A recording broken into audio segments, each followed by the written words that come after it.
We got playoff football in the Valley of the Sun. Does it even ratchet things up that the Cardinals need to bring in competition for the quarterback spot in 2025? What do you think, Johnny? I think on the surface, sure, competition's great until you look at the options and good Lord, get me a barf bag. PHNX Cardinals starts now.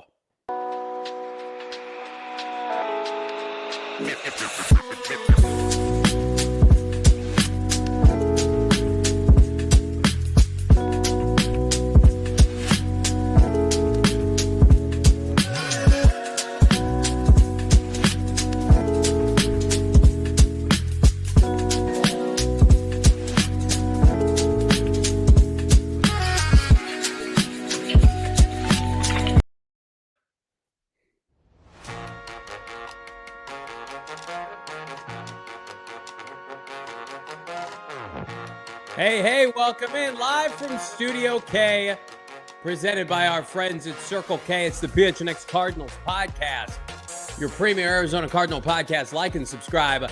Leave us a 5-star wherever you get your programming. I'm Johnny Venerable. He is Brack in Studio K. Damon, Dawg behind the mic. Of course, brought to you by our presenting sponsor today. When we're going to get gross and talk about backup quarterbacks, it's Bet365. Download the app. Choose your offer. Find out why, whatever the moment, it's never ordinary with Bet365. Of course, hammer that promo code PHNX365. No better time to do it with an array of football, both collegiately and Wildcard weekend. We're going to talk about Wildcard weekend here later in the show and have a programming announcement for next Tuesday that we're fired up to share. But I thought, Bo, we kick off. I feel like tuck it away on the January 10th Friday show, because I really feel like the narrative with Kyler Murray and the quarterback room was hot in December. And then you look at it now and it's like, is it much to do about nothing when you consider the options? Yeah, people were riled up. Remember? I mean, they were ready to take Kyler out of town. I mean, there was some heated conversations, some serious conversations, some uncomfortable conversations, especially, where this podcast comes from. The standpoint consistently that we feel like Kyler Murray is good enough to lead this franchise and lead it back to the postseason, and then hopefully change the narrative surrounding him. And given the opportunities post-bye that he was that he received and fell short of, things got a little dicey there. And then he was able to take his limited opportunities after that. And as we discuss going into each and every one of those games, kind of calm down the mob, the angry mob, right? But the damage was done. I think that there still were people that were firmly in the corner of Kyler Murray that went to they jumped the aisle and they're on the other side of things. And until they see him win meaningful football games, they won't return. Yeah, and maybe never. But I mean, it is a conversation that I think it needs to continue to happen just as far as the Cardinals in that position going forward, because it really felt like the ice has been thin the last two seasons. If it wasn't Kyler Murray, they're starting in the shotgun or under center for the Arizona Cardinals, because who was going to be able to put you in a position to play competitive football? And Joshua Dobbs for a couple of weeks, not every week, but there wasn't an option. Yeah, he lost some supporters, did Kyler Murray down the stretch, and we're still supporters, but I think we have a different level of expectation for Kyler Murray. I mean, going into this past year, if you would have told me Kyler Murray is going to play all 17 games without maybe once popping up on the injury report, I'd say they're going to be a playoff team. He's going to put up 30-plus touchdowns. And he's going to have a really productive year. And never did I think, and to be fair, never were we given reason to believe this, Bo, that Kyler Murray and the passing game would be basically outside of the pass rush the lone reason why they didn't make the playoffs. Kyler Murray entering last season had a 2-to-1 touchdown to interception ratio. And typically when he played, averaged during his NFL tenure, anywhere between 25 to 28 touchdowns passing per season. And he was grossly under those numbers this year. And the worst part about it was he had a long stretch of inaccurate turnover-worthy play. It was 21 to 11. Yeah. So, I mean, when you consider like he fell short. He did fall short. He almost threw 30 touchdowns with Cliff Kingsbury missing time. I was like, well, if he plays 17 games with an offense that he looked like he took to at the end of 2023, it's like he's definitely going to hit those metrics. And then it didn't happen, right? And we're sitting here, and why did it didn't happen? Like, Matthew Stafford threw, I think, right around the same amount of touchdowns as Kyler Murray, but he threw them when it mattered. He threw them when it counted to win the NFC West. Hell, he didn't even have to play in the finale. Whereas Kyler Murray's toughest games were the games that the Cardinals needed him to perform in. Seattle twice, Minnesota, Carolina, the Rams game. I mean, like, that was the season. And you look at those numbers, and the questions began to arise during that stretch post-bye, from the time that they kicked off in Seattle on that gloomy Sunday until really, that Saturday night game with you and I with our friends at Gila, but maybe even the week before against Carolina. Yeah, I mean, in Carolina in crunch time. Yeah. That's what it came down to. I mean, you look at the overall, box score, you can say, hey, he played pretty well. And, I think he said that much, and he just didn't get the job done. And there were, the crucial interception. The defense was able to get the ball back, and they were able to force that game into overtime. But then you had, they just couldn't find any production in overtime, and just gave the ball right back to Carolina, and they won that football game. Could have kicked a field goal and win that football game. I mean, I think that there has been some almost as far as the damage being done, I don't know, like, you really have to chip away at this thing. Like that's really what it's going to be going forward. And I think what the Cardinals could potentially do this offseason could, and even though that as far as the resources that, potentially could be available as far as the quarterback market, like, can you give yourself a little bit more of a contingency plan, a fallback plan beyond, going into year 3 for Clayton Tune? Because I think that people, they would probably appreciate that at the very least. But like, there should also be some comfortability. Like, okay, I think Kyler can get us to a certain spot. There's conviction within the organization, and they're moving forward with him, at least in 2025, that they still think he can win them their football game. Yeah, and I think, listen, Kyler Murray's been to the playoffs before. You see what Baker Mayfield has done. You see what Sam Darnold has done. Like, Kyler Murray can be a playoff quarterback again. Like, that's never going to be in question for this show, with the information that we have. But I think the questions now, can he get this team over the hump? Like, those were bigger reaches in the NFL landscape. The idea that, Baker Mayfield went from outcast from Cleveland to outcast from Carolina to spot start in LA to Tampa Bay is going to essentially give him his last shot in the NFL. And Sam Darnold basically getting, another opportunity after being completely an NFL afterthought of,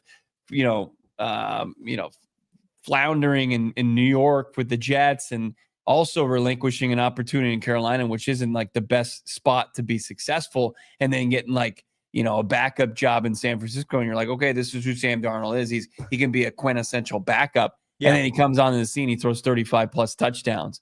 And same thing with Baker Mayfield, back-to-back seasons. He's just been slinging it. And the touchdown numbers are gaudy, and his team's in the postseason in back-to-back years. And it's like, those guys were so far down. Like, you think Kyler Murray is down. Like, I think it would be like, people could conceivably see Kyler Murray get back to a position where he's playing good enough football where he's the quarterback of a playoff team. Like, I remember watching Kyler play Baker when he was in Cleveland and in Carolina, right? Like, I think Kyler Murray, is he undefeated against Baker Mayfield?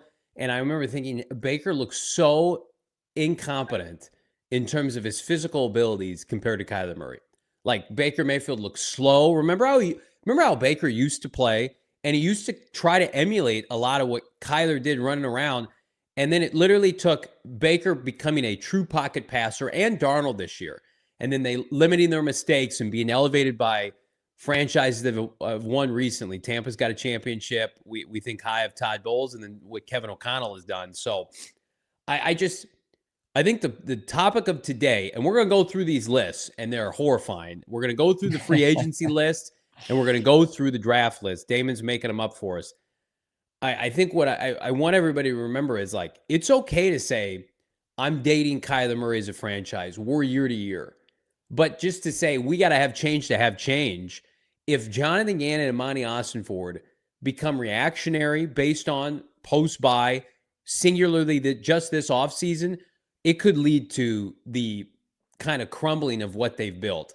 I'm just going to preface this by saying, in my opinion, there are no good options to bring in that you're going to get buy-in from the rest of this locker room. Like, that person, I'm going to follow them through the tunnel on a Sunday, and they're going to help me win games.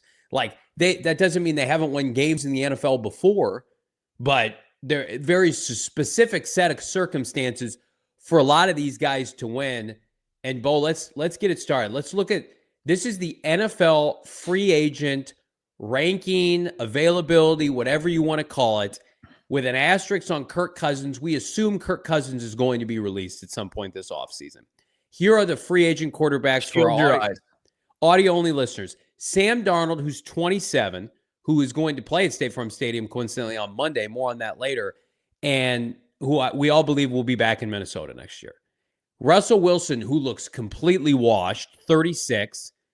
Probably the trendiest pick amongst Cardinal fans. Justin Fields at 25. Who is an inaccurate passer. Rodgers, who is a locker room cancer at this point, 41.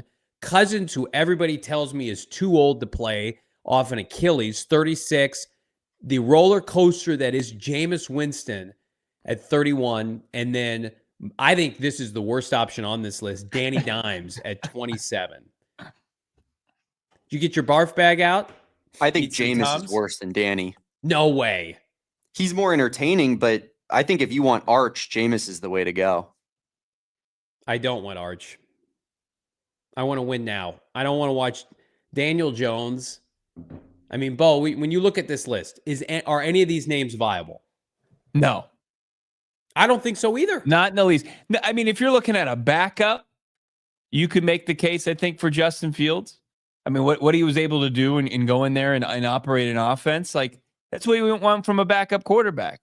Like, if you were to put more on, more pressure on his shoulders to perform consistently week in and week out, the stretch of the marathon stretch of a 17-game season, I think you would have seen him come back to earth a little bit. But I think, somebody's probably going to give Justin Fields an opportunity to start this next season in 2025. But I mean, his numbers, his numbers were fine, especially like, throwing the football 5 picks or 5 touchdowns, just 1 pick. The rushing numbers, they seem to kind of return a little bit. He had 5 rushing touchdowns, 10 total touchdowns. Like, I like that. I mean, I think especially in a backup role, if Kyler Murray can't go, you've got this different look. You can add some wrinkles to your offense. Like, that's the only thing is, like, you want to bring in Kirk Cousins and think like, hey, and if a chance, start him in a pinch, fine. But that's not really going to that's not going to put pressure or ratchet up the heat on Kyler Murray to go out there and play, next level football. Like, that's not what this list, gives you the ability to do so. Like, that's why we're firmly in the camp of, despite our frustrations along with everybody else's, that there's no pivot point this offseason. There's just not. The NFL draft class and the free agent class and what, could turn out to be the trade market, it doesn't present a viable pivot point. And I think with that is an opportunity, a way better opportunity than what Baker had to go through and Sam Darnold had to go through and several quarterbacks before him that were labeled bust, that were able to come back from the dead, Undertaker style, and revive their careers. Like, Kyler Murray has the ability just to tweak some things and become a really good quarterback, the great quarterback in this league. I counted.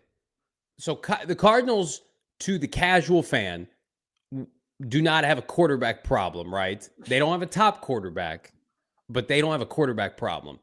I counted at least 7 true quarterback issues with teams in the NFL. Like, at least 7 teams where it's like, they don't know who's starting for them next year. That's conservative. Right. And then I could lean it upwards to 10 to 12. So let's see that list one more time. Okay, like let's say Aaron Rodgers retires, right? Darnold goes back to Minnesota. So then you're talking about a group of like 5 guys, right? I think Kirk Cousins is going to be starting for somebody opening day next fall. I think Justin Fields is going to be starting for somebody opening day next fall. Russell Wilson, if he wants to continue playing. Now, Daniel Jones, Jameis Winston are backups, but I think they're backups. They put themselves in positions to be backups in places where there are opportunities to start. Hell, Jameis might go back to Cleveland and might be a bridge quarterback to, a top 5 rookie that's drafted. So none of that fits what the Cardinals are going to do. So to me, it's like, I look at this situation, and if you're hell-bent on moving off of Kyler Murray, I get some bad news for you. It's not going to be in 2025. I thought there'd be a window for them after the roller coaster of the second half to bring in a guy from that list. There's not an opportunity to do that now. There's not. And I'm going to tell you right now, watch what the Cardinals did and where they struggled in the second half of the season and tell me how any of those guys fix that. They don't. In a lot of cases, they make it significantly worse. Yeah. Yeah, I mean, Saints are going to need a quarterback. You've got North is fine. Giants definitely need a quarterback. Vegas needs a quarterback. Tennessee needs a quarterback. Cleveland needs a quarterback. Raiders. Yeah, Raiders need a quarterback. Jets. It's the Jets, no doubt about it. Conservatively 7. There's just not enough decent arms. And there's going to be guys who have like really no business starting that are going to be given opportunities. And like you want, like we said, like the whole thing is like, can you bring in competition? Like you're going to have to pay a premium, and like you're still not going to have the ace up your sleeve to say, hey, you have a chance to start here. No, you can't confidently say that and use that without, pissing people off. Kyler Murray's making $43 million. How much are they going to pay a backup? Right? Like it's just like $2 million, $3 million, right? That's what. Well, they could stand with their cap space. I mean, I know you're spending it like monopoly money all over the place. Don't go into my T. Higgins fund. Johnny Madden Venerable over here. He's got T. Higgins and Maxx Crosby coming in over making 20 plus. Sorry, I like fun and winning. But as long as you're not using the cap like a kid getting their parents' credit card like Johnny, you could stand to pay like $8 to $12 million for a backup quarterback. Yeah, that's gross to me. I mean, if they do it, fine, but that's not. Well, I mean, then we can get into the draft discussion because that's the next part of this. Let's save it around the corner, because if you thought that free agent class was gross, now we're in the slums. We're that free agent class doesn't get 5 big booms. I want everybody right now to get your swim trunks, because we're in the dump. We've gone in the dump. We're dumpster diving, and the horror show. Get all your shots, because this is going to be gross, and we're gonna be getting gross together at the dump. That's coming up here on a PHNX Cardinals Friday. Drop a like. I like this. Our friends at Game Time offering new customers $20 off with the bonus code PHNX. This is not good podcasting, but I do it because I love Game Time, the premier ticketing app to save you money. Last minute deals, lowest price guaranteed. Right now, go to the Suns game tomorrow, Saturday night, little date night action. Go with your buddies, go with your friends, family. $23 get you in the door. How about that? How about Arizona State basketball? $3. And then, of course, the coup de grace right now. There are some secondhand tickets right now. Yeah. For Cardinals hosting, not the Arizona Cardinals. Cardinals facility, State Farm Stadium, hosting the LA Rams and the Minnesota Vikings. Look at that bad boy. Look at all those available. And look at those prices. Spoiler alert, we got a way better deal on our tickets. Don't say that on this ad read. Should we just turn around and just put them right back on Game Time? Regardless, Game Time is the best place to get They are the best deal on tickets. ASU tickets $3. You go get an ASU ticket for $3, $20 off. Listen, $3. That's like $3. cheaper than a Hey, high school game. They played tight with Kansas for a half, dude. Hey, they tried really hard the other Cut day. down the nets for a half of basketball. Oh man. Game Time. Download the app today. We're so fired up about our relationship with Game Time, unless Bo just blew it. Call to action right now. Take the guesswork out of buying tickets. Our tickets from Game Time. Download the app, create an account, use the bonus code PHNX for $20 off your first purchase. Terms and conditions apply. Again, PHNX is the bonus code to use. Download Game Time today. Last minute ticket, lowest price guaranteed. And here's where I'll back you up, Bo Brock. Yeah. What's today? Friday. When is the game? Time. Monday. Those tickets are going to be going down on Game Time. Wait until Monday to buy your tickets. Your insinuation fires me up. It's wrong. It's where else? Can would I get ask you a tickets question than real Game quick Time? before you do your ad read? Did you purposely, before the show, when we were doing our pre-show, back and forth, I noticed you had your hat turned around and then you turned it around so you wouldn't match me, and that's hurtful. That hurts me. No, it's more like it's for both of us to not look like a couple of Boy Scouts here wearing the same gear. We look like we play on the same baseball team. Turn that back around. I'm going to tell you right now, everybody in the chat, when we go to like events together, and if I dare wear the same thing as Bo, he looks at me like I am just the most disappointing child. The longest ad break. We got to get through this ad break real quick, and you can continue. But Ice Shaker, of course, the Gronkowski brothers, everybody's lovable brothers from the University of Arizona, have come up with an unbelievable, cutting-edge, innovative way to change how you consume beverages. It's the perfect gift for the passionate sports fan in a life. Perhaps you've heard of Ice Shaker. Ice Shaker is now officially licensed with the NFL, NHL, NBA, NCAA, and MLB, and will make the ideal gift. You got the stainless steel bottles that will absorb odor like plastic bottles do. And of course, they've got the agitator. It breaks down powders. It's the perfect, like you usually get those plastic shakers, and then you've got your your insulated cups. You've got this all in one with our friends over at Ice Shaker. Check it out right now. Our team has branded bottles today at iceshaker.com. Use the code ALLCITY. Look at Damon just putting it down. Such a handsome cup and a handsome fellow there. And use ALLCITY25. Maybe you can get yours using this code, Johnny. ALLCITY25 for 25% off your order. Ice Shaker, show your support for your teams with the best branded workout bottles on the market. Ice Shakers. Y'all are wrong for that. That's mine. That belongs to me. You've stolen my property. Now I'm going to turn my hat back around. Okay, good. Because I was going to go. I was going to do it. Yeah. So quickly before we jump into the college QBs, so CBS Sports, Cody Benjamin wrote an article today about what quarterbacks, top ones available, and then he had a couple other categories, folks that could be on the move. Every single NFC West quarterback he listed. He said that Geno Smith could be a trade candidate, right? But inevitably he thinks Geno will be back. And then he goes wild cards: Stafford, Purdy, Kyler Murray.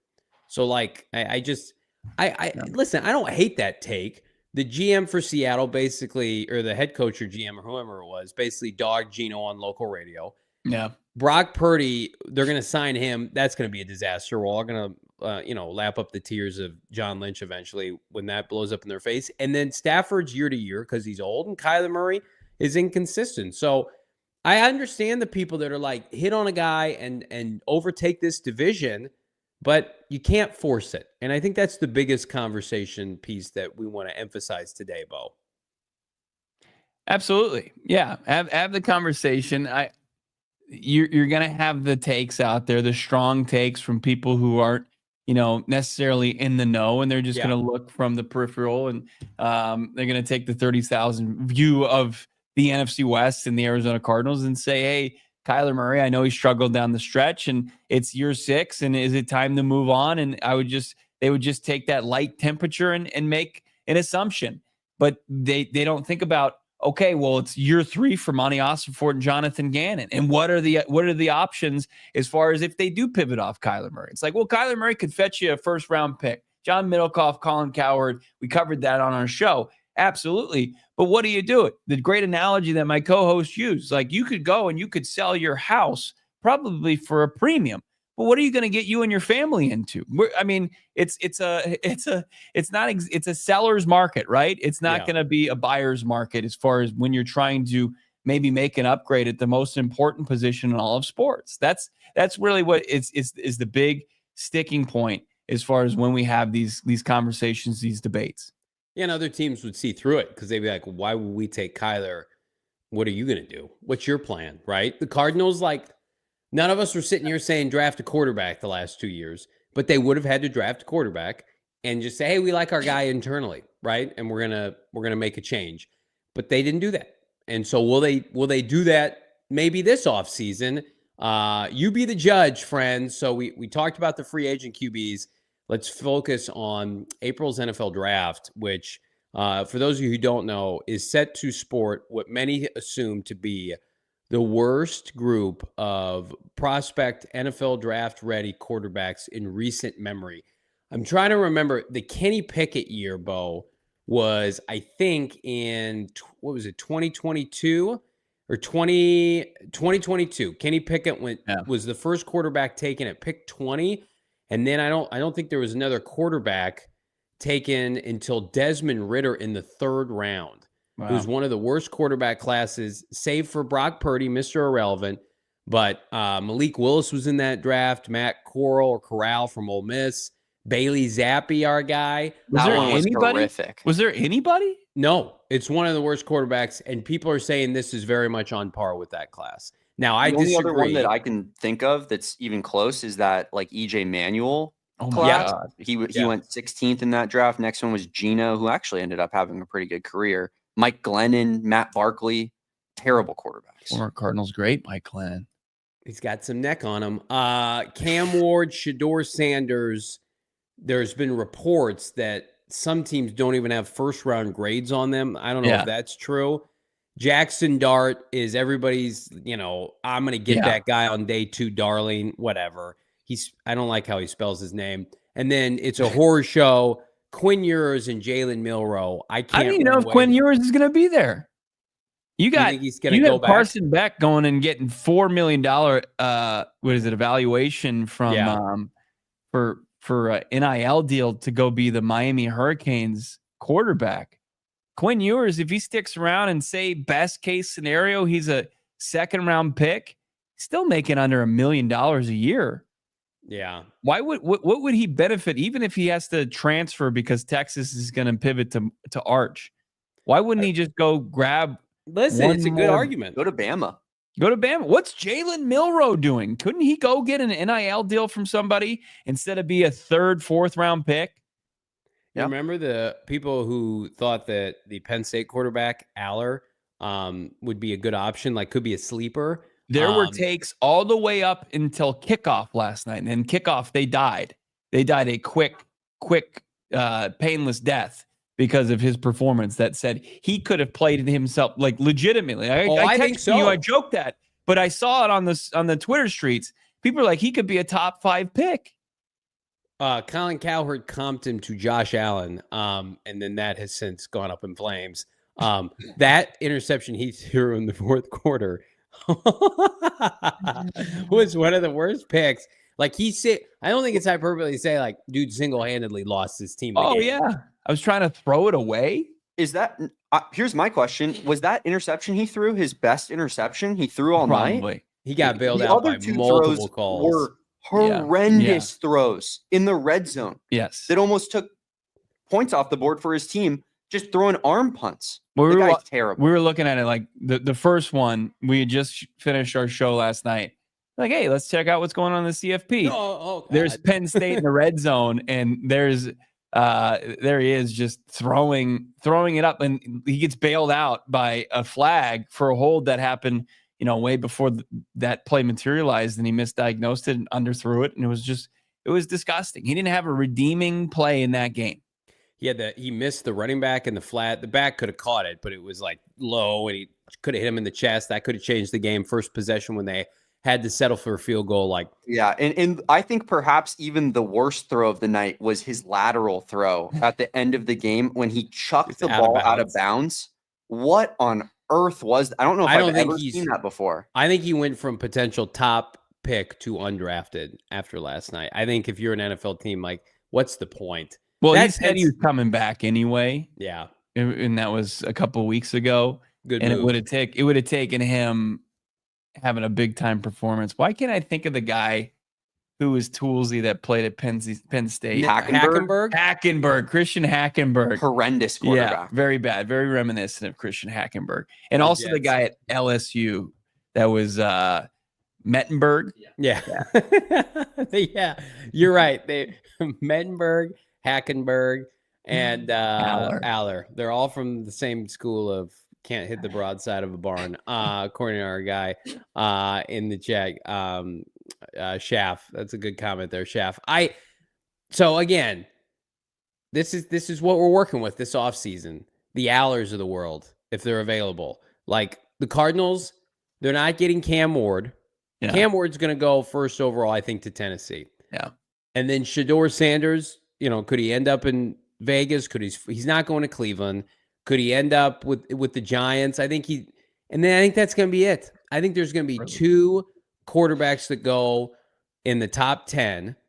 And I don't know if they're worthy of going in the top 10, but just based on need. And then I think we could be waiting for like a day and a half. I think you and I could be, Kyle McCord stands. Listen, Marv wouldn't hate it. Let's get Kyle McCord back up, Kyler Murray. How would you feel about that? In the 5th round? How about day 2? Yeah, that's the unfortunate thing. And like everybody's best kept secret is the same one. It's like, hey, Jackson Dart. He's like, okay, well then now he's going to go up draft boards and people are going to take him way too early and he's going to be asked to do way too much early on. And any potential he has, it's gone. There's no value there as far as Jackson Dart unless he drops and you can get him, in day 3. So like there really isn't any options outside of going to your local Circle K and buying a lottery ticket. There's really not like that. That's what this is like buying a lottery ticket. No, it's not. It's not even buying it when like the jackpot's high. It's just like, you could win. You're not going to, but you got to play to win. And if you select one, the odds are it's just going to be another guy that in 2 years you pivot off of because you realize even when the games don't really matter in preseason or God forbid you got to play them in the regular season, you figure out they're not professional quarterbacks. Can I talk you into like a Riley Leonard? No, not at all. He looked, if Allar wasn't on the field last night, Riley Leonard would have been the worst quarterback. He's Riley Leonard is horrible at throwing the football. Yeah. He's huge and he's a good runner. He is. He's a perfect college quarterback. I see him, I'm like, what team is really going to be naive enough, ignorant enough to think, we can do something with this? It was just like his mom texting him, he sucks before every game. She's right. What? I haven't heard that. Story? No. Yeah, Riley Leonard, he told somebody that every game his mom sends him a text that says, you suck. Sweet. And it's supposed to like humble him. But it's like I watch, I feel the same way. I'm like, no. That's only cool if it works, Mom. Maybe he's up on that. Maybe he needs to see a therapist. Sean Payton's looking at Riley Leonard saying, I got myself a new Taysom Hill in the works here. Oh, yeah. Poor Bo Nix. He doesn't need that. Bo Nix would be the first quarterback in this draft, by the way, which is scary. Jackson Dart going to the Senior Bowl potentially, Bo. You'll be able to see Jackson Dart and whether or not he's a Jackson Fart up close here in 2 weeks' time. I knew I'd get you there. I think Kyle McCord's going too, right? Yeah. So, I mean, listen, Bo Brock will sniff around those prospects. Yeah. You'll sniff my around. takes on Bo Nix, they held up pretty well. They did not. You guys, you and Damon would come on almost on a daily basis, live from Mobile, basically saying that Bo Nix could not play. Take those shows down. Yeah.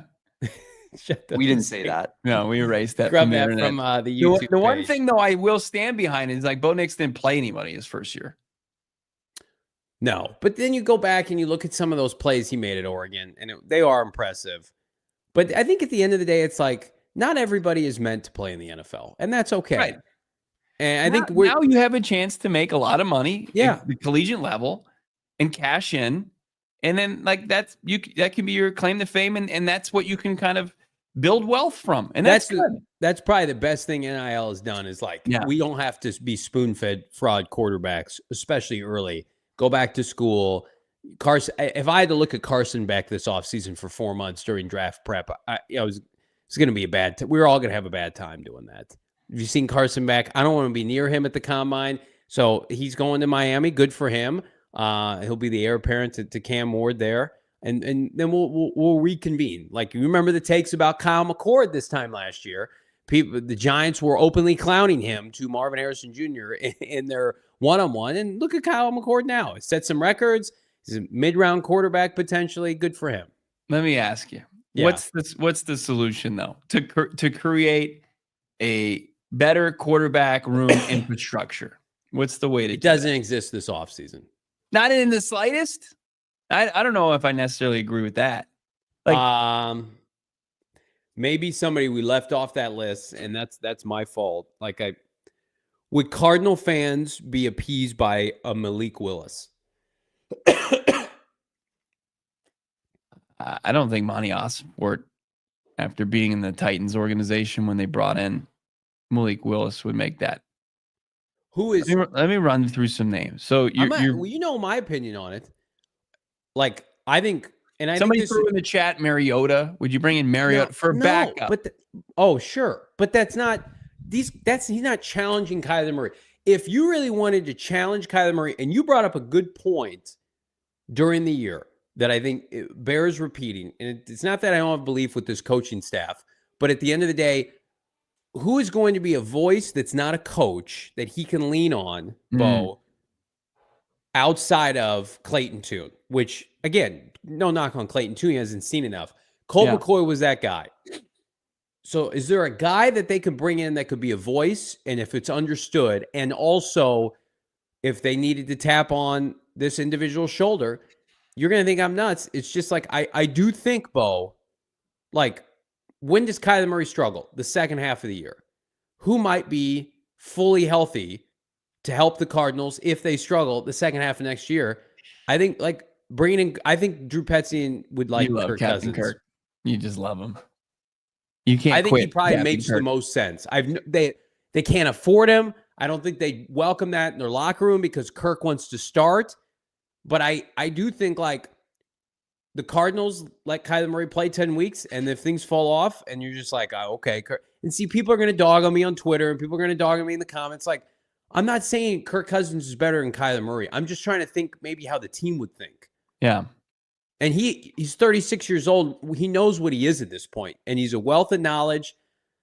Who else fits that criteria? It's a bad time to need a quarterback. It's a real bad time. If I had my if I had my choice, because it's tough to forecast because of the opportunities these really bad quarterbacks are going to get as far as starting opportunities. If you're hey, Justin Fields will be a great backup for Kyler Murray. It's not happening because Justin Fields is going to get his chance to start somewhere. I also don't think he'd be good for Kyler, trying to break down Well, yeah, that part too. I think if you could get Cooper Rush, if you give me Kyler Murray is your QB1, Cooper Rush is your QB2, and you were to take, can we see the draft one more time? It's not great. I don't want to look at this again. Yeah, I mean, Jackson Dart is your best option here, in my opinion. It's somebody who could be a projectable prospect. I mean, that's what you're up against. Sorry, I'm out here trying to you're being productive. You're just making fart noises with your mouth. Johnny, here's maybe how we can get you to buy in on that. Wasn't me. Have you seen his Anakin Skywalker cosplay? No. After games? Hey, go on. He'll wear a hood in his post game pressers when they lose and have his eye black over his eye and then just kind of looks like Revenge of the Sith Anakin Skywalker. Everyone makes fun of him for it. I might be out. I'm back in. No, I'll give you credit. I'm rescinding my Kirk Cousins take, and I think Bo's right. I think Cooper Rush, that makes a lot of sense. Now, does Dallas let Cooper Rush leave? Can they afford with Dak's injury history recently? But I think Cooper Rush, having worked under Mike McCarthy, coming here, he's got some mobility, right? He's got a lively arm. That's fine. I just feel like at the end of the day, like what certain segment of the fans, there's a segment of the fans that are done with Kyler Murray, but understand he's their best option for next year and hopefully beyond. And then there's a segment of the fan base that's like, I don't ever want him playing for quarterback for my team again. I can't help those people. Like he's still an above average quarterback. He still can get you to the playoffs. You don't just cast that aside. Yeah. Because what it does is and we're having a different conversation entirely now. It just derails all this other stuff we talk about. Trading for a pass rusher, getting offensive line help. None of that stuff matters if you don't have a quarterback. None of that stuff matters if your quarterback situation is scrub McGrub with some of these teams that we've seen this year that are starting Aiden O'Connell. Then it doesn't matter. Then you could have 2 to 3 Myles Garretts on your defensive line. It does not make a difference. Whereas at least with Kyler Murray, he's an adult. He can handle this locker room.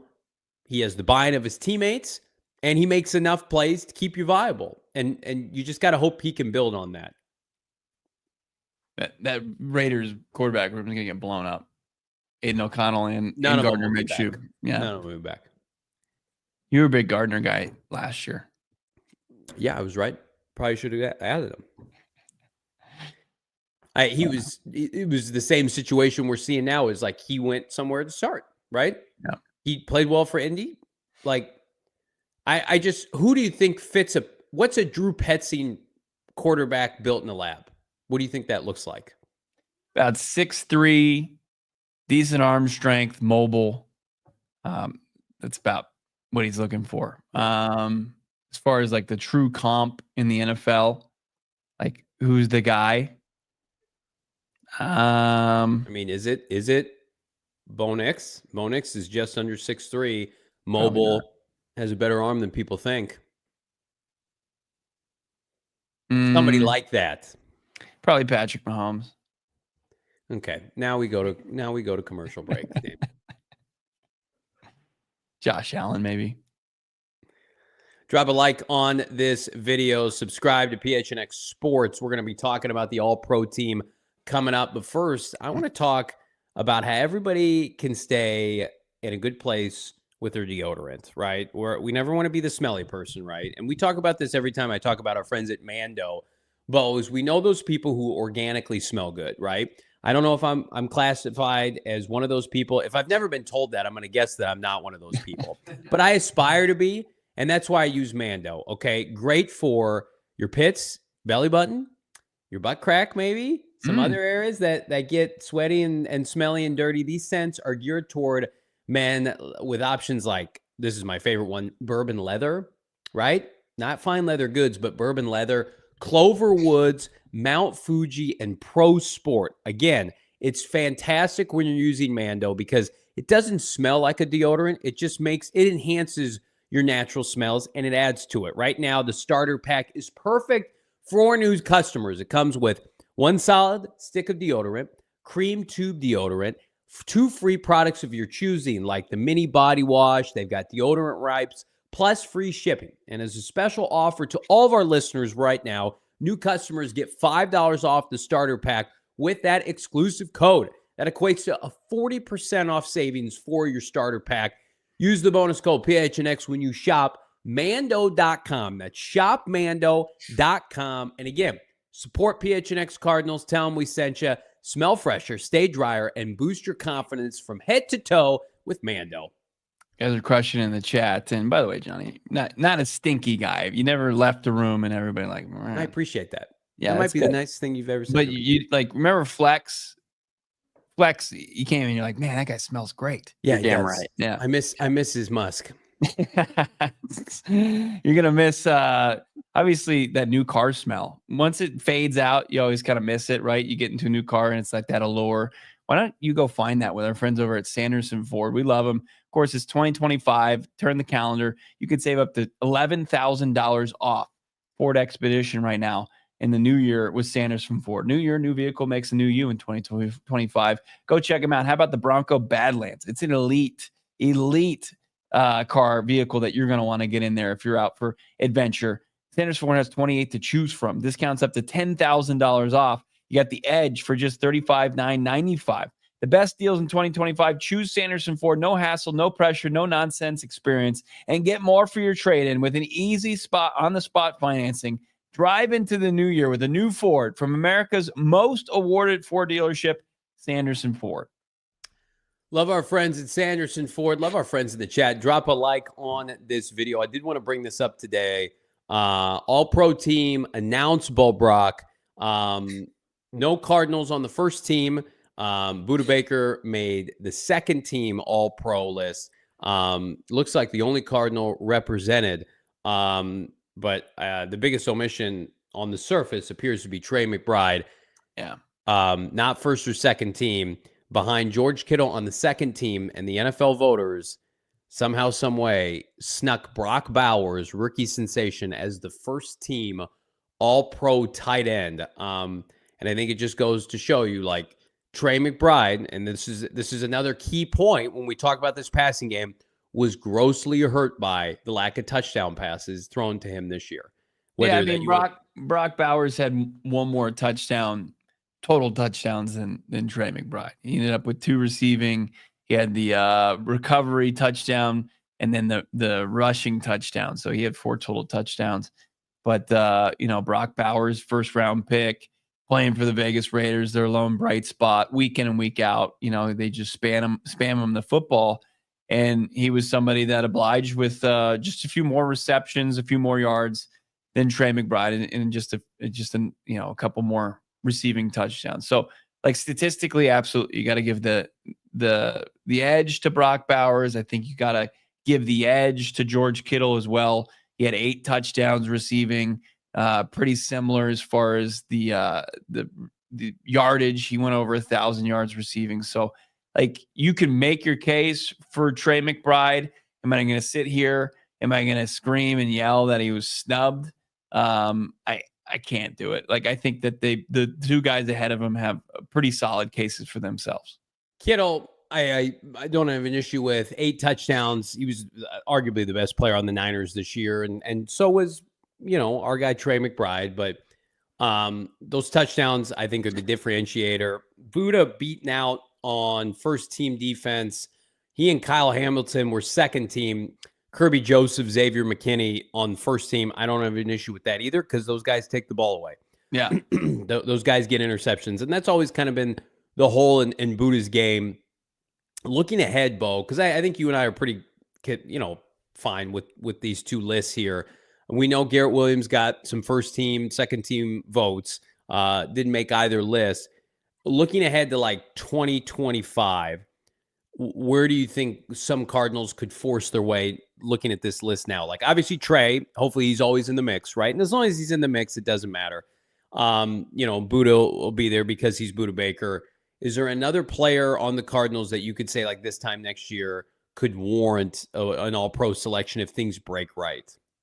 Garrett Williams, who was a guy that you felt could make his way to the Pro Bowl and didn't receive that honor. Pro Football Focus had him as their 6th best cornerback in the league. Yeah. I think Paris Johnson Jr. obviously making his way as an alternate is a guy that's already, in the top 10 in his position and has the skill set that can get him there. Yeah. Marvin Harrison Jr., no doubt about it. He would be my pick because typically, like, you got to have some name recognition, some cachet. And I also think you score a lot of touchdowns, you're going to be on the All-Pro team. And I think regardless how you feel about Marvin Harrison Jr. between the 20s, like, he had 8 touchdowns this year, probably could have had 12.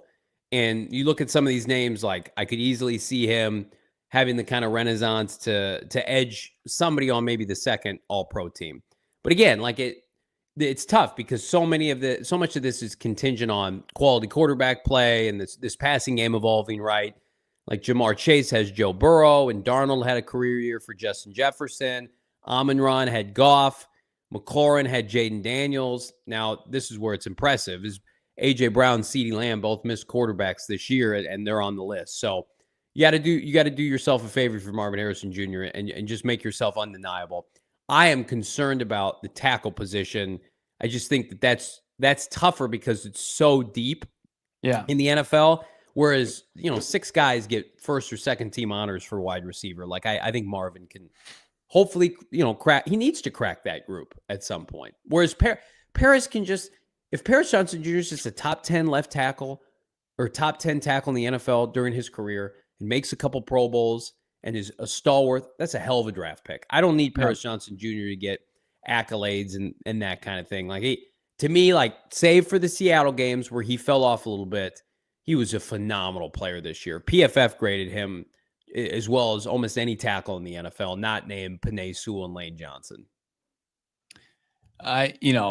So Trey, Marvin Harrison Jr., Paris Johnson Jr. in a crowded tackle class, just group year in and year out, solid. It's tough to get in there. I think Darius Robinson could be a guy that, the defensive line, if you statistically have a strong season, you get up there, maybe double-digit sacks from that spot, you could make the case, but long way to go there. So I'm not about to just say, hey, next year, this is a guy that should be firmly in that conversation. That's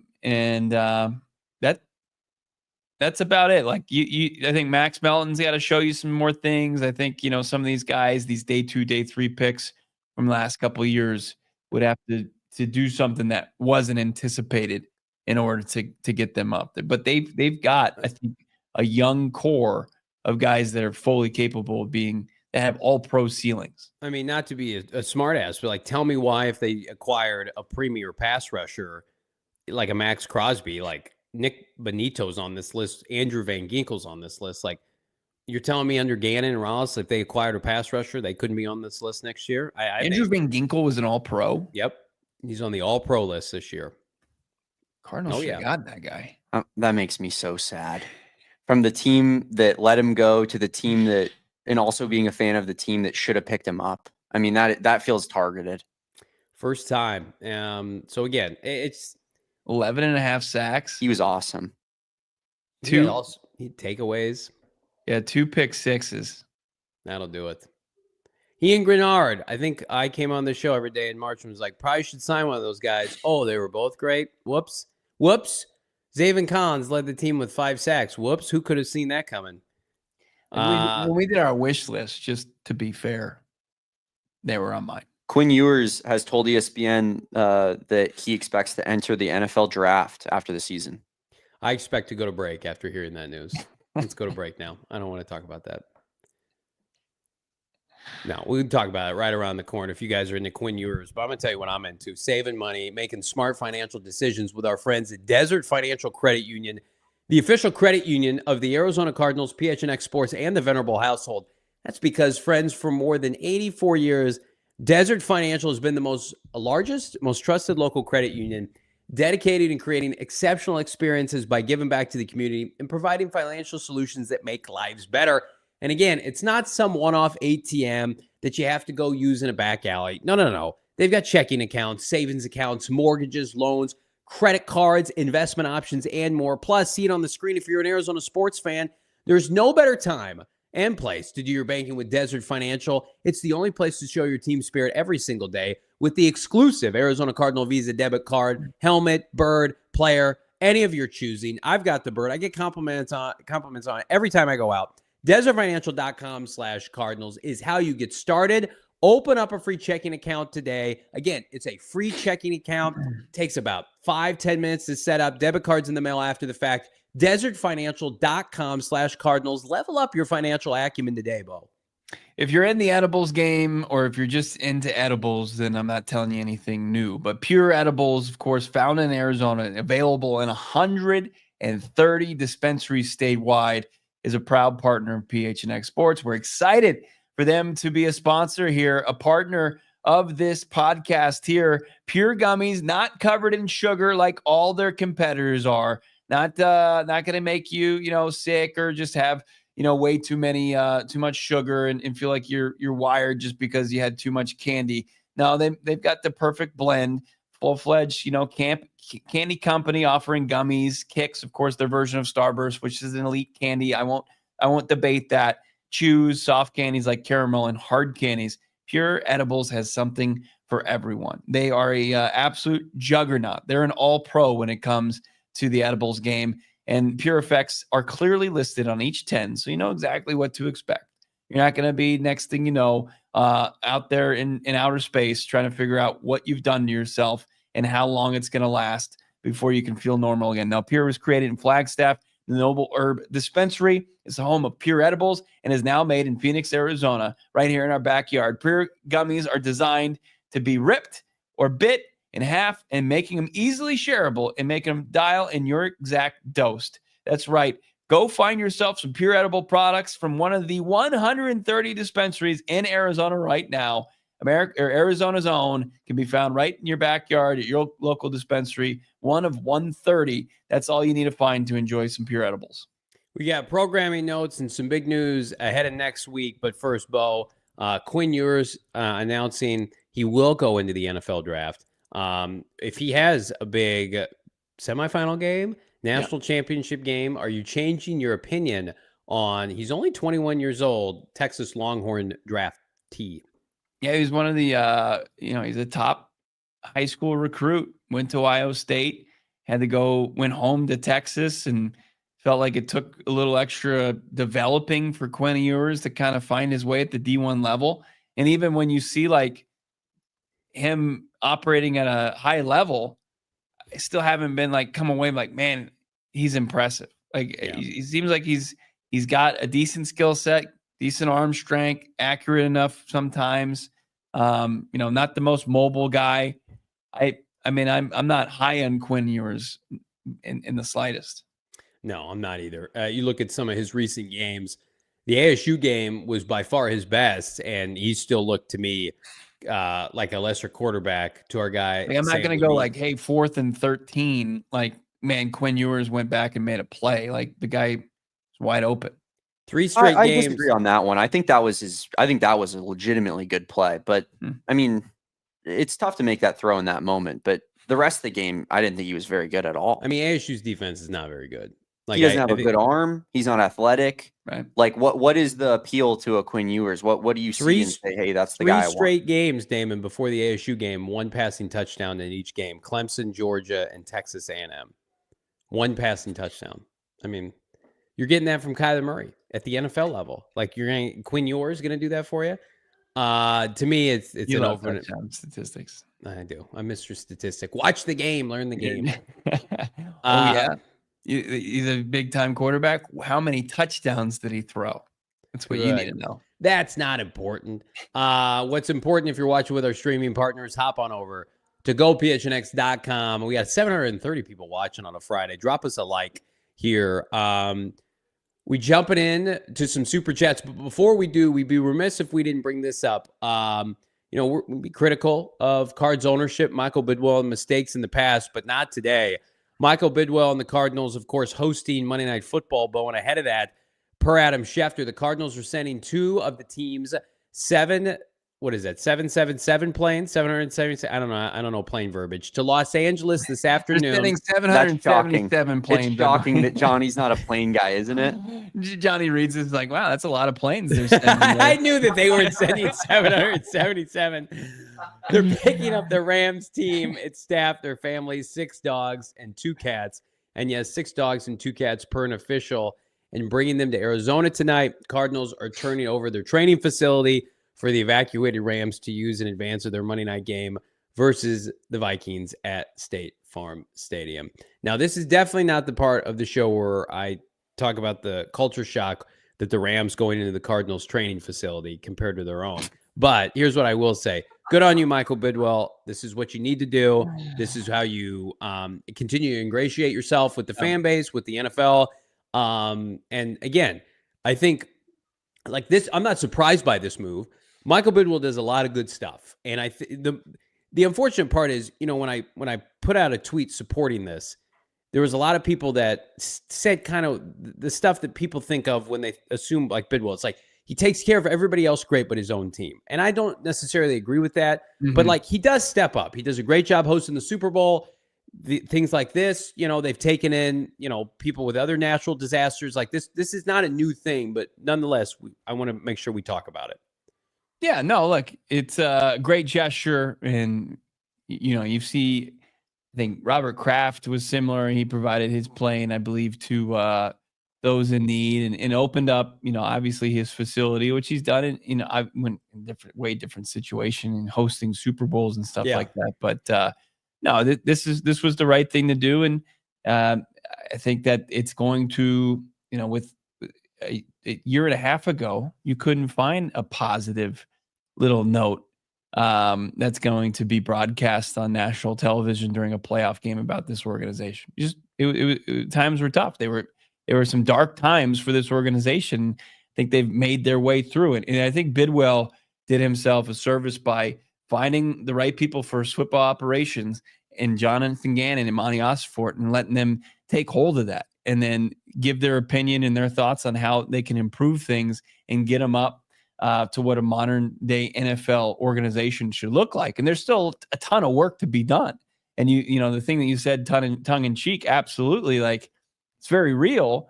But as far as the gesture, what he's doing, and how they've made themselves available for this organization, this community in need, that's great. Yeah, I do believe deep down Michael Bidwell doesn't and has always meant well, even if it doesn't come across that way, or he doesn't know how to put a winning product on the field. But I'm hopeful now with the people he's got in charge, and we'll see. Johnny has a pipe burst, and he goes, and somebody, come on over, stay with me. He's like, on the futon, okay. Is that what this is the equivalent to? I did see though. I saw like Cardinals. They're gonna hand over their training facility, and I'm like, can you imagine? I'm just gonna tell everybody right now. I've been to a handful of NFL stadiums. Yeah. The LA Rams stadium is the nicest stadium easily I've ever been to. Their facility that is brand new. It's unmatched. It really is. I've seen the Cowboys stadium and it's super nice, and the Vegas Raiders, what the Stan Kroenke has done. And listen, Bo, you're at that Tempe facility all the time. And we know like there's some avenues in which like I still can't believe that the NFL team operates. Every time I post a video of a player talking in the locker room, people are like, my God, that locker room needs some upgrades. Nah, I mean, and you got like Florida Atlantic dropping like a sizzle reel of their brand new facilities. It's like, what? The Florida Atlantic, the Owls have a better facility than the NFL Arizona Cardinals? Yes. But then there are people who be like, well, the Chiefs have horrible facilities.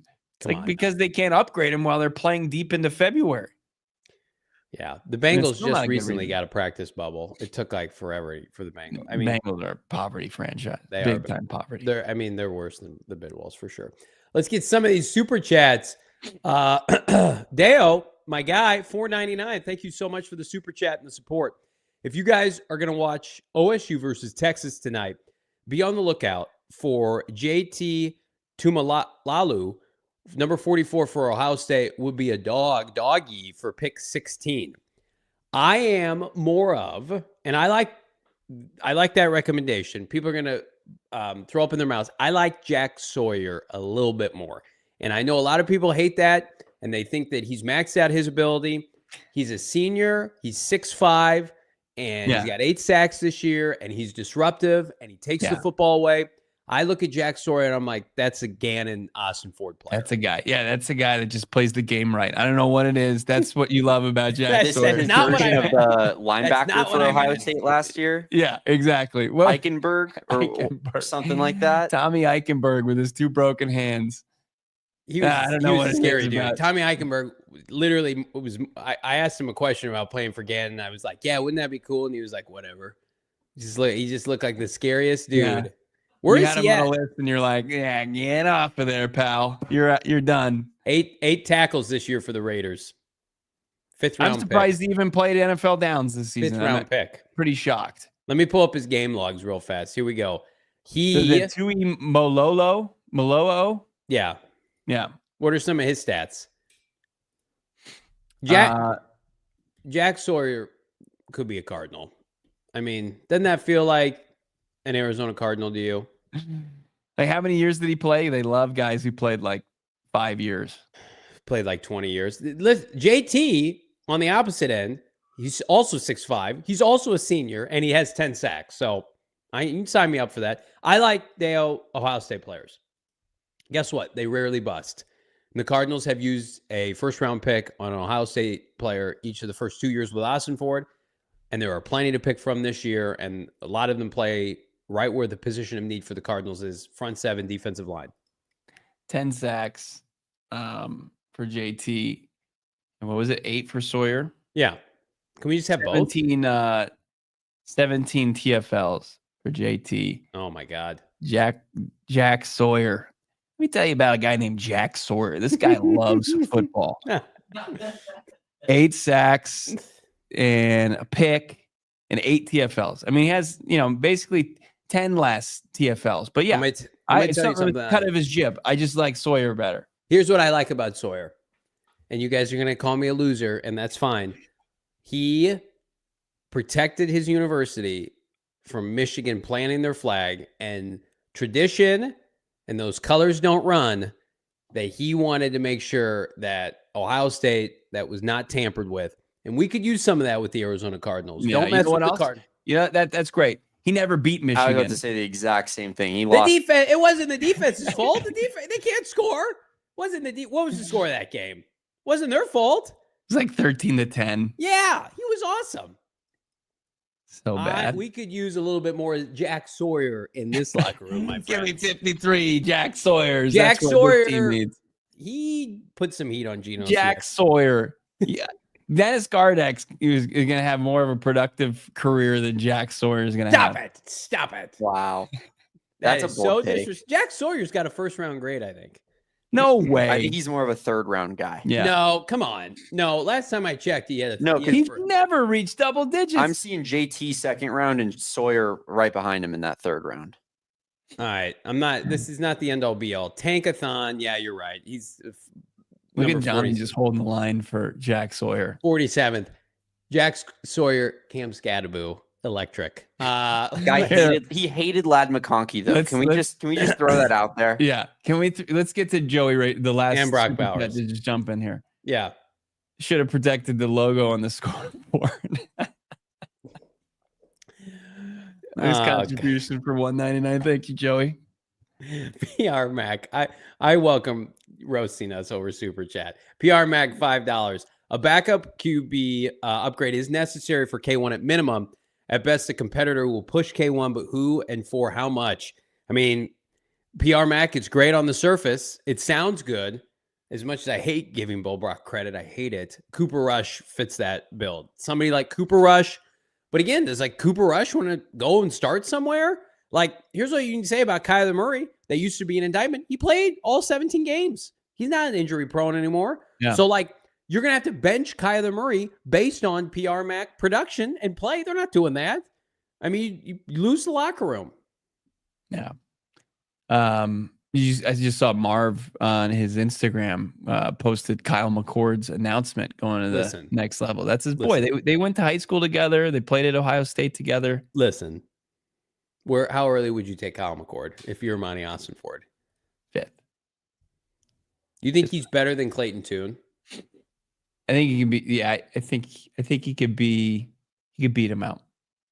You think he could beat? But I think he's pretty much very similar. Can I say something, and not to offend Kyle McCord?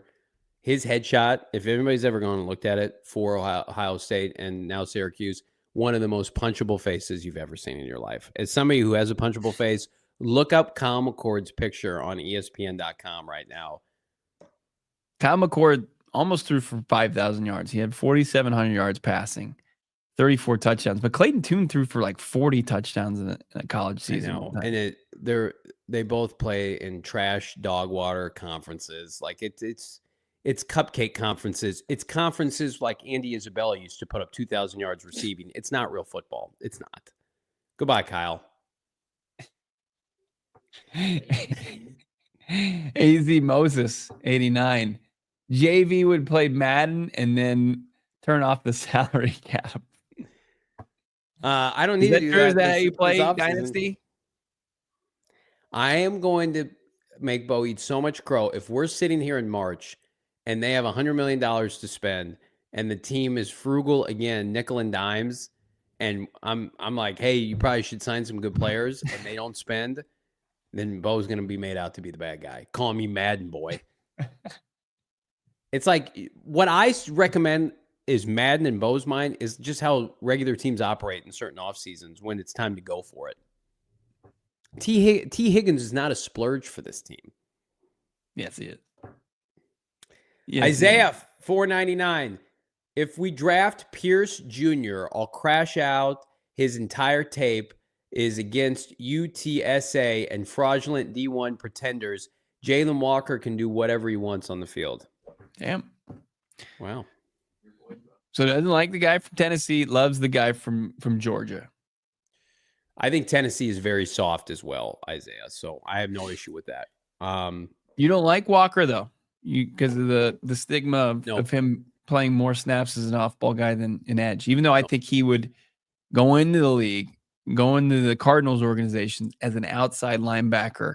He would be the opposite of what the Cardinals tried to do with Son Reddick and Zaven Collins. He also, I mean, like, I think he might be a little bit too undersized, too. And you could say that, like, he and Reddick's probably about an inch and a half bigger. He's listed 6'2". I think he's closer to like 6'1 and a half. I think they want people that are bigger than that. I mean, the guys from Ohio State we were just talking about are 6'5". That's what they want.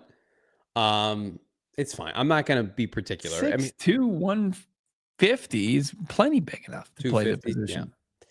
Eric Lambert, $5. If James Conner and Christian McCaffrey had a child, it would be Cam Scatterbo, third round, hold the line. Quit making too much sense, Eric. Damn it. That's called cooking on a Friday. Did you see the play from Love, the Notre Dame running back yesterday? The second effort? I did. It was phenomenal.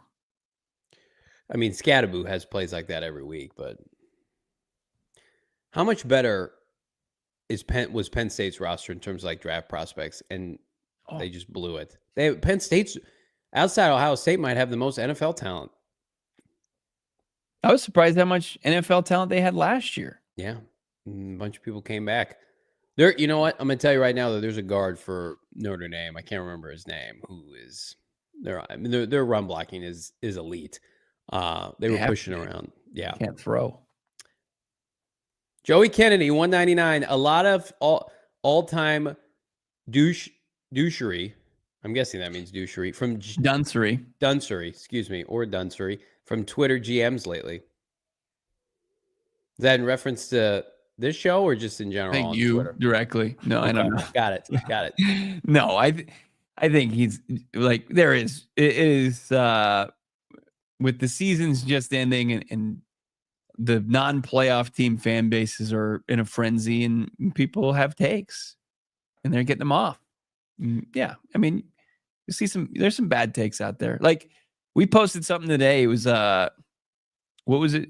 We posted, was it the T Higgins thing? Yeah. And it was you're my back and forth on T Higgins. One guy's take was, you got to get rid of Kyler Murray. And I asked him in the comments, I said, well, what's your quarterback solution? He said, Clayton Tune, and you tank this year for the the highest pick you can get. What kind of takes you got on social media? And he was dead serious. And somebody agreed with him. Like, that happens. Monti Ossenfort, Jonathan Gannon are getting fired mid-season. I love starting over every 3 years. I love it. Sometimes every 2 years. I'm going to make something clear to everybody. Jonathan Gannon Michael Bidwell loves Jonathan Gannon. And I'm sure he's super fond of Monti Ossenfort. They are super close.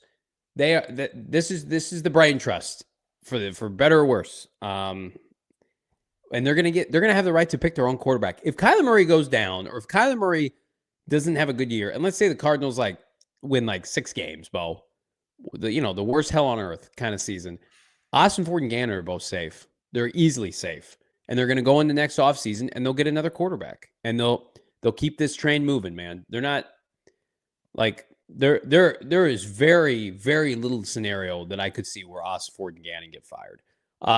Dale is back. Rams at Cardinals, $4.99 practice facility. Damn, y'all live like this?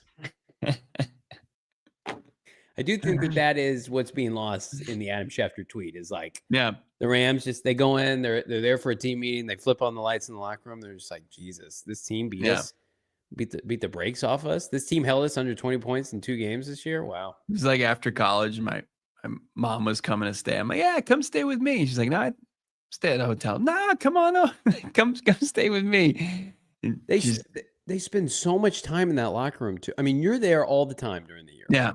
And think about how much the players are in that locker room. You would think that it's just the training room that was on display in Hard Knocks. Yeah.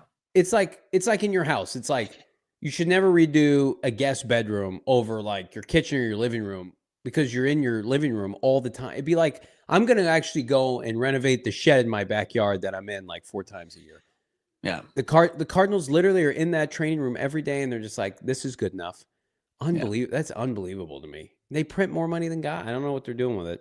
Well, it does make the outgoing president of the Players Association, which now will have its 3rd annual NFL organization owner grades, right? Yeah.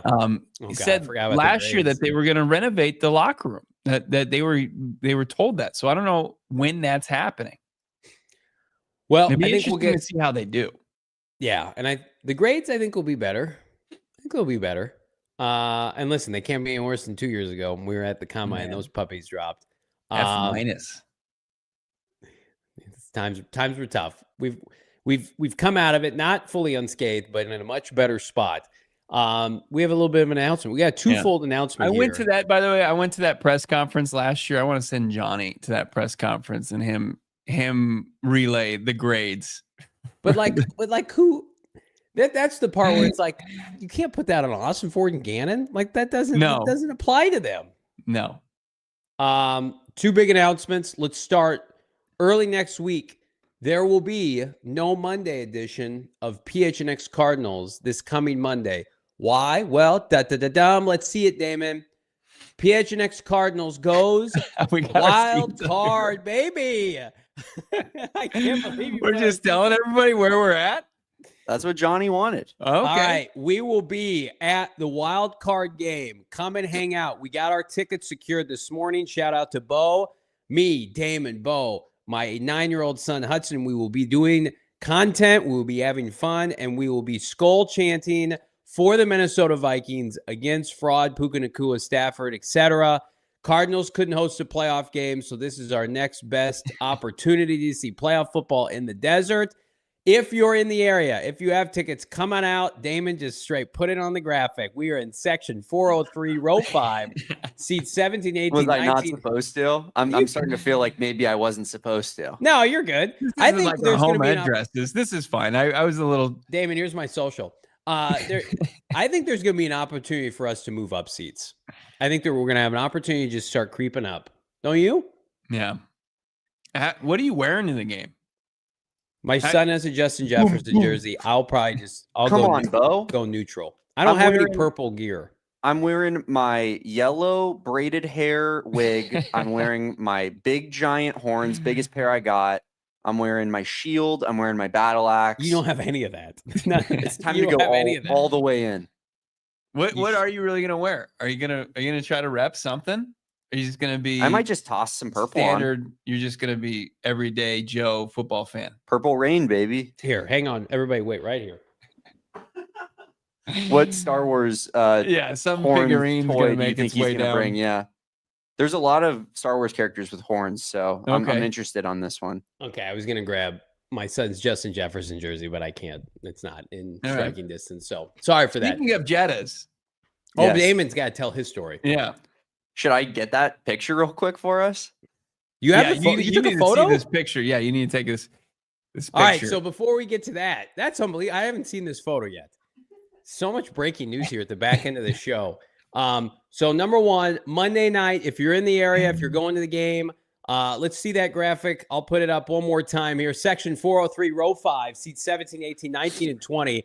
PHNX Cardinals goes wild card at State Farm Stadium. We said we would go. If it made its way to Phoenix, Glendale, we are going, Bo. And we're fired up. Nobody can stop us. We are going to navigate the rush hour traffic. We're going to get down there for the 6 o'clock local 6 o'clock kickoff. Yep. Are you going to eat the burrito, the candy burrito? If it's gonna be on sale, yeah, you bet we're gonna put one of those bad boys down. We're gonna experience it all. We don't get to experience it as fans. No, I cannot remember the last time I just casually went to an NFL game. So we'll be big Sam Darnold supporters on Monday night. Tuesday, we will be in studio and we'll be joined not for the last time, but for the last time this season, by our guy, Michael Wilson. Michael Wilson joining PHNX Cardinals Tuesday, and he's going to join us live. So we ask everybody, keep it professional in the chat. Maybe we'll do some live Q&A with Michael Wilson. Yeah. Talk about this year, talk about the ups, the downs, and then potentially what is on tap for this team heading into the offseason. Give us some insight on Drew Petzing, this passing game, and whether or not Drew Petzing's a legitimate option for the Chicago Bears. So all that more with Cardinal wide receiver Michael Wilson joining Bo and Johnny in studio on Tuesday. He wanted to come in studio. We're making it happen. This man just finished his second NFL season. He's getting married later this month. So him taking some time and come join us in studio, spend it with all you wonderful people.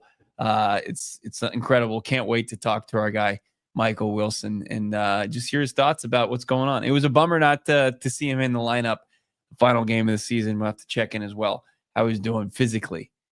Claymore Jones asking if we would go in the $40,000 casitas.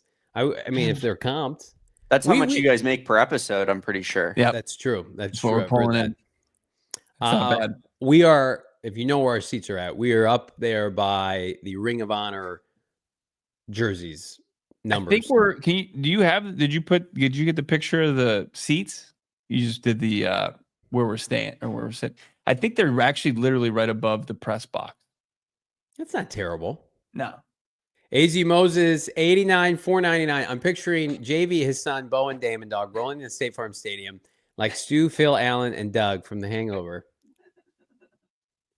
What kind of crowd are you expecting at this game, Bo? I have no clue. Honestly, have no clue. So you think like Damon pointed out, like huge Vikings local fan base here.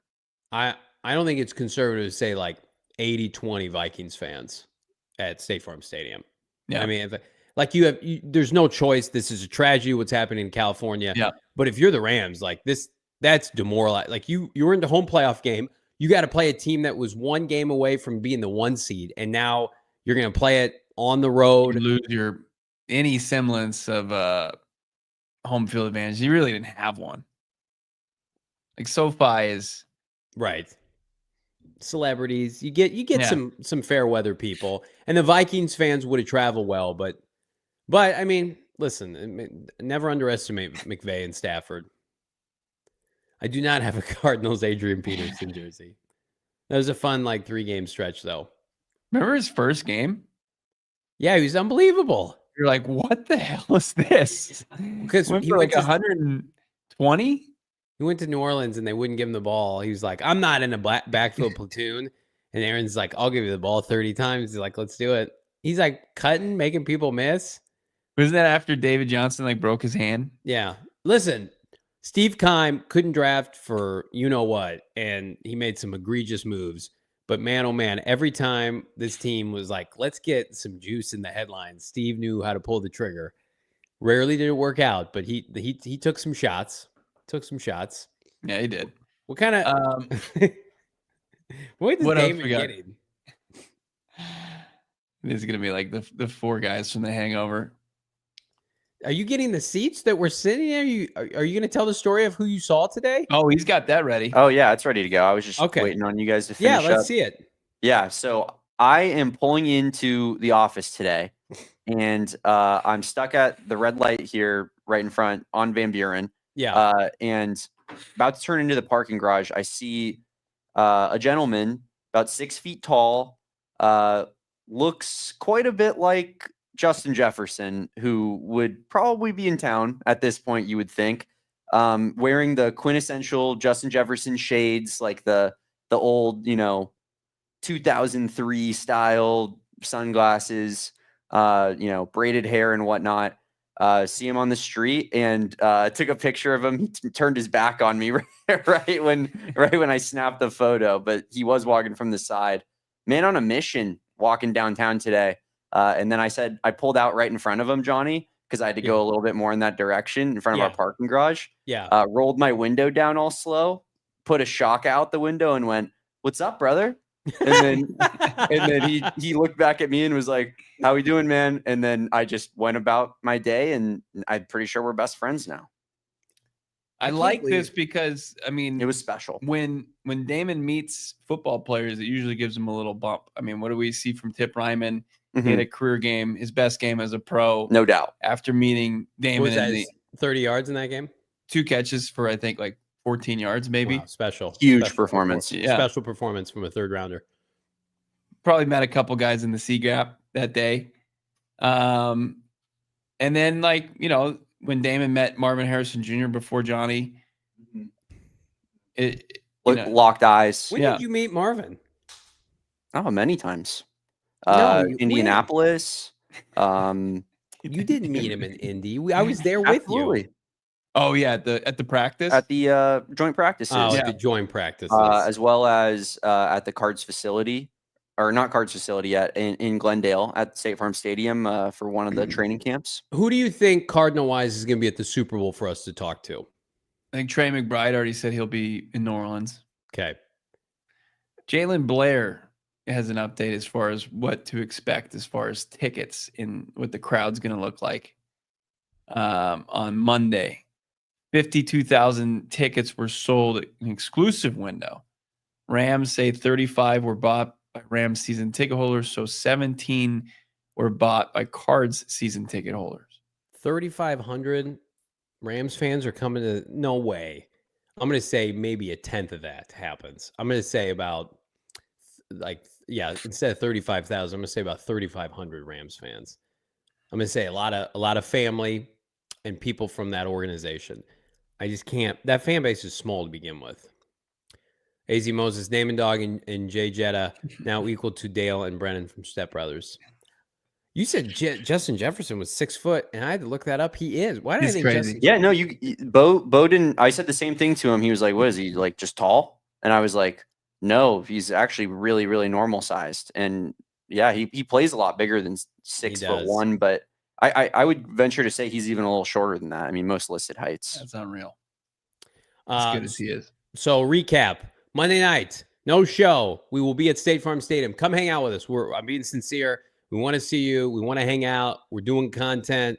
We're enjoying the game. Come screw around with us in the upper bowl section 403, row 5, seats 17, 18, 19, and 20. What kind of trouble will we get in? Cards, PHNX Cardinals goes wild card. And then, of course, much more serious, much more professional. Michael Wilson, Stanford graduate, will be in studio with myself, Bo, and Damon for a season recap and some live Q&A. So excited. Man, we got this next week. And then Bo goes bon voyage to the Senior Bowl, and we start the countdown to the NFL draft and free agency, Bo. Insane. Yeah, that'll start. That'll kick off an unbelievable run from Senior Bowl to the week leading up to the Super Bowl, where we will catch up with the likes of like Trey McBride and other Cardinals that happen to be down there in the Big Easy. And then our combine run that's going to go down that Johnny's already making promises that he probably can't keep to all you beautiful people. And we're still trying to figure out like how Johnny can truly redeem himself. So we're taking suggestions for that. No. So yeah, we'll figure all that out. But yeah, in the meantime, man, just make sure, of course, you're subscribed to PHNX Sports here on YouTube. You're following along on Twitter at PHNX_Cardinals and at Johnny Venerable, at Damon Dawg. You got post game tomorrow? Yeah, we do post game show for UCF versus Arizona at McHale Center in Tucson. So yeah, late tip off game, but we'll be here. We'll be here in the studio going late night. Do us a favor, everybody. Support this sweet boy and the U of A PHNX Wildcats show, please. Even if you're not a Wildcats fan, just hop on. Just like tremendous content from Damon and Kevin. Just doing the best Wildcats coverage out there. I'm telling you, I can't put the remote down when I watch it. I love it. You couldn't sound more like a dad. Remote. I support my boy, please. Yeah, just get in the chat. Like the video, give it a view. Yes, that does enough for me. Even if you're not a U of A fan, that'll help me out. Drop a like. Hey, throw a comment in there and just support our guy Damon, Dawg. Yep, goes a long way. Goes a long way. What a week we've had here. Yeah, first week of the offseason. I feel like we're thriving. Yeah, I'm tuckered out. We just did 6 straight shows. 6 straight shows at 90 minutes apiece. Whatever. It's boring, but it's part of our life. Subscribe to PHNX Sports. Find us wherever you get your podcasts. Hit that like as we flex on him, James Conner. Me and you, we're the same. And again, drop a comment below. What free agent or draft quarterback would you like to see the Cardinals pursue, if they pursue any? And of course, we're going to be back. We got content dropping this weekend. And then, of course, Monday night in Glendale, we will be at the Wildcard game. No shows, but content continues. Go PHNX.com. Become a diehard. For Bo, Damon, I'm Johnny. We'll see you on Tuesday. We all silly like the mayor.